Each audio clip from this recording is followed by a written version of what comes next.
سلام كبرات تخاتلتي داسني اكستران لومي 16 حمله كل تشحن عيسران سلستنا باستدالو وزيناتات هنوك ملبرهان عوت بجاماليان قطليا ماليان زور كون هي الليك تشاينا مخانو منبر سلاما كسته برهان تግራይ 10 ኤጲስቆጶሳት ምሻሙን ኦርቶዶክሳዊ ተዋህዶ ቤተክርስቲያን ኢትዮጵያ 9 ጳጳሳት ምሻማን ግብጽን ኢትዮጵያን አመንጎን ዘሎ ፍልልይ ኣብ ውሽጢ 4 ኣዋርሕ ክፈትሖ ምስምዕን ንጉዳይ በኤርትራ ዝተሓዙ ገፈፍቲ ዓሳብ ወገን የመን ወፂ ዘሎ መጠንቀቕታን ብሓሙስ ዘጋጠመ ተኹስን ኣብ ዓዲ ጣልያን ብሰንኪ ሙቐት መጠንቀቕታ ተመሓላሊፎም ምህላውን ካለን ዘጠቃለለ ክኸውን እዩ ኣብዛ ቻነል ድማ ናይ ወትሪ ተኸታተልቲ ንምዃን ሰብስክራይብ ክትገብሩን ነታ ናይ ደወል ምልክት ክትጥውቑን ብኽብሪ ይዕድመኩም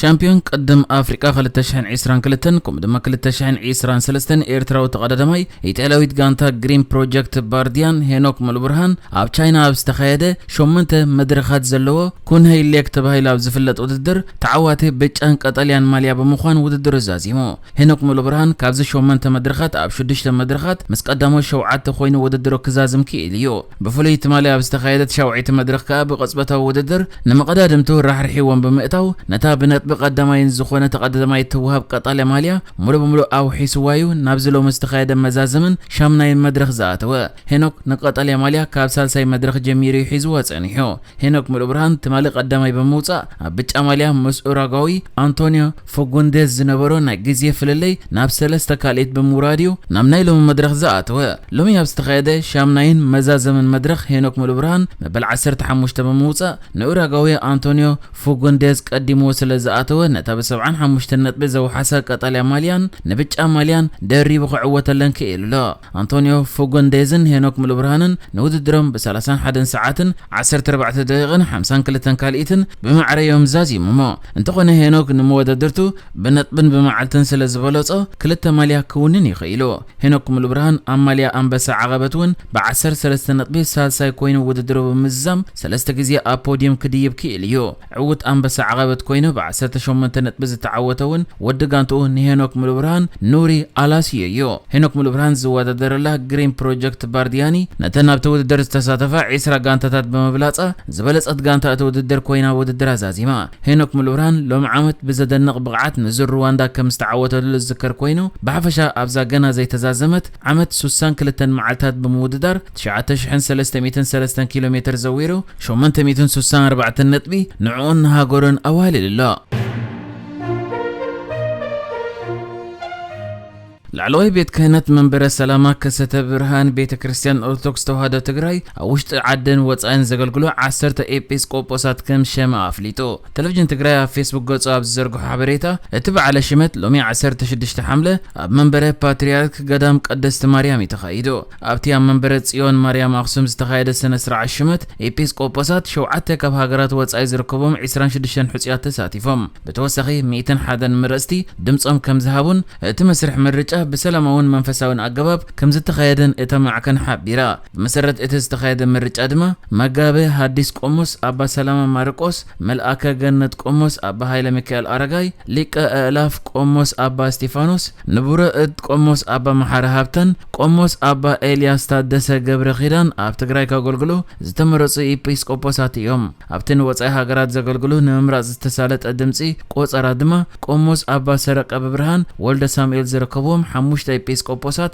ዕላዊ ገይሩሎ መልአከ ገነት አባ ጽጌ ገነት ኪዳነ ወልድ አባ ዘርአ ዳዊት ብርሃነ መልአከ ፀሐይ ቆሞስ አባ ዮሐንስ ከበደን መልአከ ፀሐይ አባ የማነ ብርሃነ ወልደ ሳሙኤልን እቶም ካልኦት ዝተመርጹ ኤጲስቆጶሳት እዮም ከም ዝከር አባ ሰረቀ ብርሃን ኣብ ማዕረፈ ነፈርቲ ንርባዕተ መዓልታት ድሕሪ ምጽንሖም ብሓይልታት ጸጥታ ኢትዮጵያ ናብ ደለ ህንዲ ኣብ ትጓዓዝ ነበረት ነፋሪት ክድይብዮም ተገዲዶም ነይሮም ገለ ማሕበራዊ መራኸቢታት ኣብ ዝተዘርግሑ ምስልታት ከም ዘርእይዎ أبا سرق برهان معرفة نفرت سيدنا أبزبوز حلوان بزحز اللهم سعبت أمنة كريستنا بخبر تقبل مميوم سينودوس أرثوذكساوي توهادو بيت كريستيان إثيوبيا نزل شمت زي حقاو بمبال قد محيدات معالتا تابزوز مجلسي من قصة ألقى خاطو حاتيتيو أزي خمزيلن كل دماك قد محجي بمولا أخيبا قدس سينودوس أرثوذكساوي توهادو بيت كريستيان إثيوبيا تشعات هاجر سبكتات كمرحو زتمرص إيبيسكوبوسات لومي 16 حمله أمام بره باتريارك قدام قدست مريم أبزتغير السنة سرعات بعلة شيمم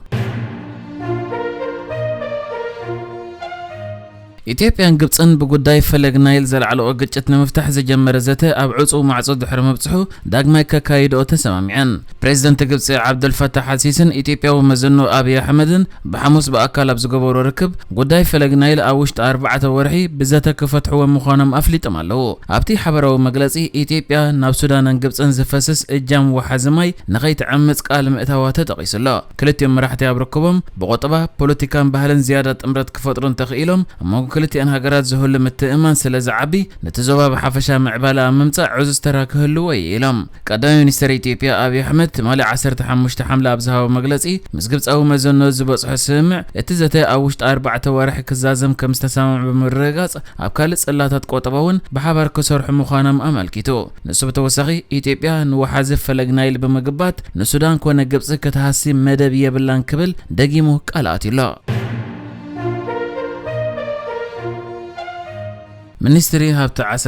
የመናውያን ገፈፍቲ ዓሳ ብሓይልታት ባሕሪ ኤርትራ ብትሕቲ ቀይዲ ኣትዮም ናብ ቤት ማእሰርቲ ይወሰዱ ምህላዎምን ጀላብኦም ይህገረን ምህላውን ይሕዝን በመባል ኮኒኑ። እቲ ሚኒስትሪ ሎሚ ኣውፂኡ ኣብ ዘሎ መግለጺ ሓይልታት ኤርትራ የመናውያን ገፈፍቲ ዓሳ ኣብ ክልል ማያት የመን ኣብ ዝገብርዎ ናይ ምግፋፍ ዓሳ ነጥፈታት ተዋፊሮም ከለዉ በደላት የውርድሎም ኣለዉ ክብል እንከሎ ብተወሳኺ እቲ ሚኒስትሪ ብሐሙስ ኣብ ልዕሊ የመናውያን ገፈፍቲ ዓሳ ብሓይሊ ባሕሪ ኤርትራ ድሕሪ ዝተኸፍተ ተኽሲ ሓደ ንውሲ ተባሂሉ ዝጽዋዕ የመናዊ ገፋፍ ዓሳ ህይወቱ ከም ሰኣነውን እቲ ሚኒስትሪ ኣብቲ መግለጺኡ ጽሒፉሎ። ከም ዝከር ሚኒስትሪ ሃብቲ ዓሳ የመን ብ15 ሰነ ኣብ ዘውፅእ ሓተታ ሓይልታት ኤርትራ መጀመርያ ወርሒ ሰነ ኣብ ልዕሊ የመናውያን ገፈፍቲ ዓሳ ብዝፈጸሙ መጥቃዕቲ ሓደ ክቆስል እንከሎ 6 ድማ ተታሒዞም ናብ ኤርትራ ከም ዝተወስዱ ምግላጹ ይዝከር። ሕጂ ኸ እዚ ሚኒስትሪ ሃብቲ ዓሳ ምስቲ ብሐሙስ ዘጋጠመ ፍጻመ ኣመልኪቱ ኣውፂኡ ኣብ ዘሎ መግለጺ ደረቱ ዝሓለፎ ዝበሎ መጥቃዕታት ኣብ ልዕሊ የመናውያን ገፈፍቲ ዓሳ ደው ክብል እንተዘይክኢሉ የመን ዜጋታታ ናይ ምክልኻል ጉምቲ ክትወስድ ትኽእል እያ በመባል ከጠንቅቕ ተሰሚዑሎ። ነዚ ብወገን የመን ብሚኒስትሪ ሃብቲ ዓሳ ወፂ ዘሎ መጠንቀቕታ ሓዘል መግለጺ ዝምልከት ብወገን ኤርትራ ዝተዋሃበ መልሲ የለን።